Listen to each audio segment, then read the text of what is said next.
Daugiau kaip pusė 51% Lietuvos gyventojų nepritarė Lietuvos pilietybės atėmimui iš čiuožėjos Margaritos Drobesko, rodo LRT iniciatyva atlikta Baltijos tyrimų apklausa. Jos duomenimis sprendimui atimti pilietybę iš Drobesko pritarė tik kiek daugiau nei trečdalis – 35% šalies gyventojų. Dar 14% apklaustųjų neturėjo nuomonės arba neatsakė į šį klausimą. Tai reiškia, kad antros kadencijos greičiausiai sieksiantis prezidentas Gitanas Nausėda šį kartą prašovė. Tuo metu galimas jo konkurentas prezidento rinkimuose advokatas Ignas Vėgėlė šiuo klausimu laikosi panašios nuomonės kaip ir daugelis šalies gyventojų. Visi konstitucionalistai pripažįsta, kad pagrindo atimti pilietybės nėra. Nes pilietybė, visi žmonės, visi Lietuvos piliečiai turim vienodą pilietybę. Ar tu įgyjai tai pilietybė ir kitai. Pilietybė yra pilietybė. Pilietybė yra tokia, kokia yra, jinai yra visiems vienoda. Dabar žiūrėkit, kas atsitiko su ponia Drobesko. Prezidentas kreipėsi į Valstybės saugumo departamentą. Valstybės saugumo departamentas sako, nėra grėsmės nacionaliniam saugumui, ji nesudaro. Kokiu pagrindu galima atimti asmeniui pilietybę dėl to, kad jis nepatinka kaip šoka, nepatiko kaip šoka? Nepatinka su kuo draugauja? O man atrodo šiek tiek yra kitaip.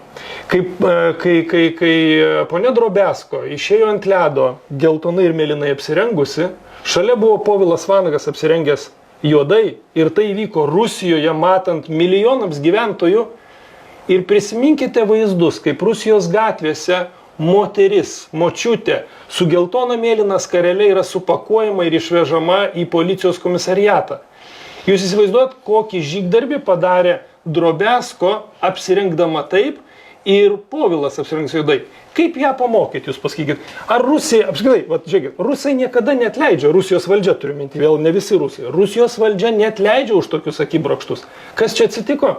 Atsitiko labai paprastas dalykas. Mūsų rankomis suveikė Rusija. Tai yra mano prielaida. Kodėl? Todėl, kad ponia Drobesko buvo labai nepatogi. Jinai turi tėvelis rusas, motina ukrainietė, nuostabi šokėja. Kaip ją atkeršyti Rusijoje? Kaip valdžia gali atkeršyti poniai Drobesko? Lietuvos pagalba.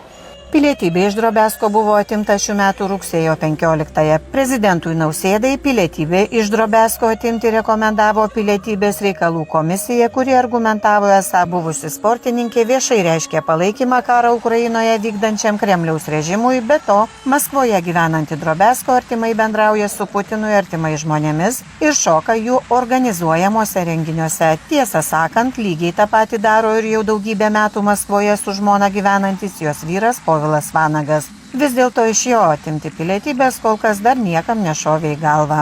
Pati ledo šokėja viešame laiške teigia Rusijos propagandoje nedalyvaujanti, o skleidžianti kultūros ir gėrio šviesą. Rusijos sportininkai Lietuvos pilietybė išimties tvarka suteikta prieš 30 mečius už nuopelnus Lietuvos sportui ir mūsų šalies vardo garsinimą. Drobesko su savo vyru Povilu Vanagu yra atstovavusi Lietuvai įvairiuose čempionatuose. Pasipiktinimas Lietuvoje kilo po to, kai Drobesko kartu su savo vyru Vanagu pernai vasarą Sočyje dalyvavo ledo šou Gulbių ežeras. Lietuvos institucijos teigia, kad Drobesko palaiko glaudžius profesinius ir asmeninius ryšius su Tatjana Navka, Rusijos prezidento Vladimiro Putino spaudos sekretoriaus Dmitrijaus Peskovo žmona. Navkai ES ir Jungtinės Amerikos valstijos yra įvedusios sankcijas.